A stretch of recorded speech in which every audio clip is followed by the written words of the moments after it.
Welcome to my Sithuma channel. இப்போ நீங்கள் பார்க்குறது பீட்ஸ் கூட. இதுக்கு நான் 7 அடியில் 24 ஒயர் கட் பண்ணிக்கினேன். 24 ஒயர் கட் பண்ணதை ரன்னிங் ஒயர் வச்சு 24 ஒயரும் ஜாயின் பண்ணிக்கினேன். இந்த பக்கம் பார்த்தீங்கன்னா 12 நாட்ஸ் போட்டிருக்கேன். ஆரம்பித்த நாட்டுக்கு மேலே 5ம் கீழே 6ம் மொத்தம் 12 நாட்ஸ் போட்டிருக்கேன். அதுக்கப்புறம் பார்த்தீங்கன்னா ரன்னிங் ஒயர் வச்சு நான் சுற்றி போட்டுட்டு கார்னர் திருப்பிட்டேன். 1 2 3 4 கார்னரும் திருப்பினதுக்கப்புறமா ரன்னிங் ஒயரை வச்சு 5 லைன் போட்டுக்கிட்டேன்.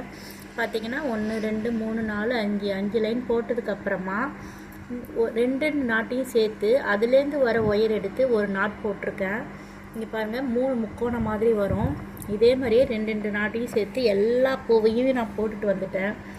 போட்டுட்டு வந்ததுக்கப்புறமா பார்த்தீங்கன்னா இந்த ஒரு நாட்டில் வர லெஃப்ட் ஒயரை விட்டுட்டு ரைட்டு ஒயரில் 12 ரெட் கலர் பீட்ஸு, அதுவே மாதிரி பக்கத்தில் இருக்க நாட்ஸில் ரைட் கலர் ஒயரில் 12 ப்ளூ கலர் பீட்ஸு. இப்படியே நம்ம எல்லா பீட்ஸையும் கோர்த்ததுக்கப்புறமா ஒவ்வொரு நாட்ஸ்லேயும் ஒரு பீட்ஸ் தள்ளி நம்ம ஒரு நார்மல் நாட் போட்டுக்கணும். பாருங்கள், இப்போ ரெட் கலர் பீட்ஸ் தள்ளி லெஃப்ட் ஒயரை வச்சு ஒரு நாட்ஸு. இப்படியே நம்ம கோர்த்து வச்சுருக்க எல்லா பீட்ஸையுமே சேர்த்து நம்ம கூட போட்டு வந்தாச்சு. மேலே பார்த்தீங்கன்னா நம்ம ஒரு நாட்ஸில் வர 2 ஒயர்லையுமே ரன்னிங் ஒயர் வச்சு 5 லைன் போட்டுக்கணும். நான் எனக்கு எக்ஸ்ட்ரா ஒயர் இருந்ததால் 7 லைன் போட்டுட்டேன். ஒரு பூ பார்த்தீங்கன்னா உள்ளே மடங்கி வந்துடும். உள்ளே பாருங்கள், ரொம்ப ஃபினிஷிங் சூப்பராக வந்திருக்குது. கூடையுமே பார்க்குறதுக்கு ரொம்ப அழகாக இருக்குது. இது மார்க்கெட்டுக்கு வெளியில் எங்கே வேணாலும் கொண்டுட்டு போனாங்க.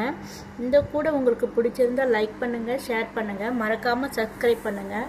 அது மட்டும் இல்லாமல் இந்த கூடை வேறு எந்த கலர் காம்பினேஷனில் போட்டு அழகாக இருக்குன்றதையும் கமெண்ட்ஸில் சொல்லுங்கள். கைப்பிடி பார்த்தீங்கன்னா நான் 13 அடியில் க்ரீன் கலரில் ஒரு ஒயரும் ரெட் கலரில் ஒரு ஒயரும் எடுத்து நார்மல் நாட் போட்டு கைப்பிடி போட்டிருக்கேன். இந்த கைப்பிடி ரொம்ப அழகாகவே வந்திருக்குங்க. உங்களுக்கும் இந்த கூடை பிடிச்சிருந்தா லைக் பண்ணுங்கள், ஷேர் பண்ணுங்கள். இந்த கூடை வேறு என்ன மாதிரி போடலான்ற ஐடியாவும் கொடுங்க. தேங்க்ஸ் ஃபார் வாட்சிங்.